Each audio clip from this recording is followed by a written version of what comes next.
Assalamualaikum warahmatullahi wabarakatuh. Perkenalkan, saya Tiara Fitri RD dari kelas 10 IPS 1 SMA LDI Gampang Lembang. Saya di sini akan menjelaskan sedikit tentang peradaban Tiongkok kuno. Berikut adalah penjelasan yang akan saya sampaikan di sini. Pertama itu ada lokasi pusat peradaban, lalu ada aspek pemerintahan, ekonomi, budaya sosial, kepercayaan, dan teknologi. Yang ketiga ada masyarakat pendukung, dan yang terakhir ada sisa-sisa peninggalan peradaban. Pertama, lokasi pusat peradaban. Peradaban Tiongkok kuno atau peradaban Sungai Kuning adalah peradaban bangsa Tiongkok yang muncul di lembah Sungai Kuning. Peradaban itu berlangsung sejak 2070 sebelum Masehi.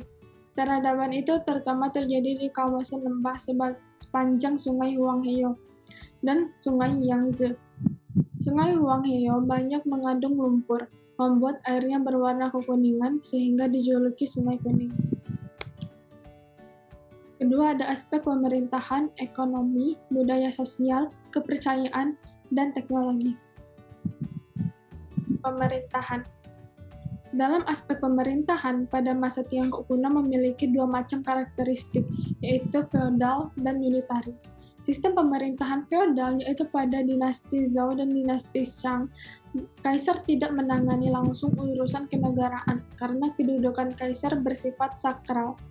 Kaisar dianggap utusan atau anak dewa langit sehingga tidak pantas mengurusi politik praktis.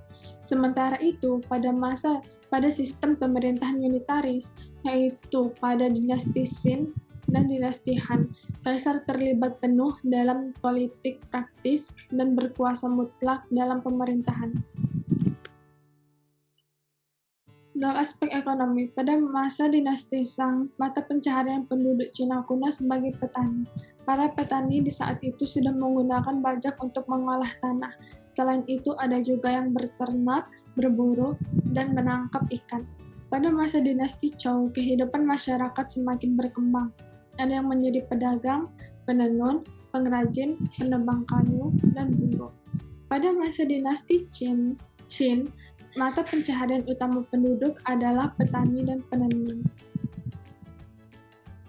Pada aspek budaya sosial, kehidupan yang dilakukan oleh masyarakat Cina kuno adalah hal yang berhubungan dan diatur oleh feodalisme, di mana kelompok bangsawan memiliki kuasa atas rakyat.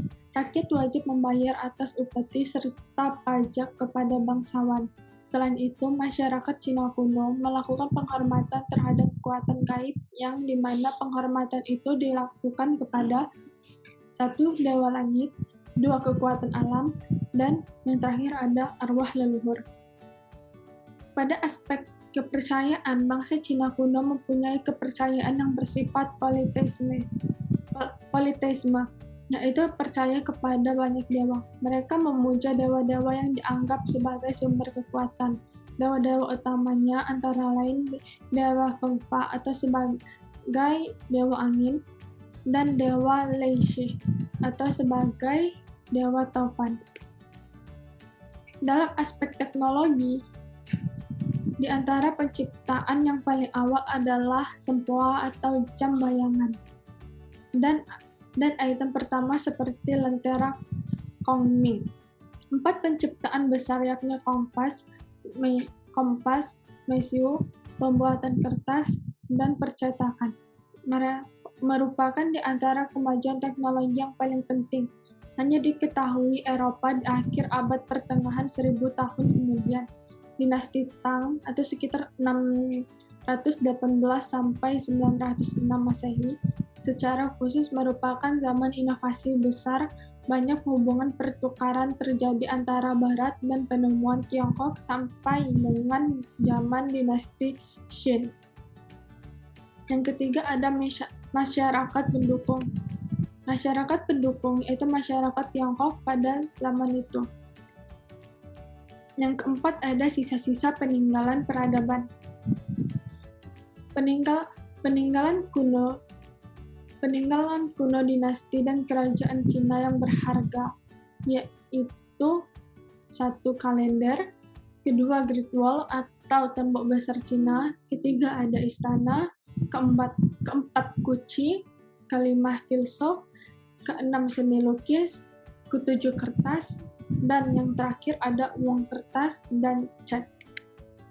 Berikut adalah peta peradaban Tiongkok kuno.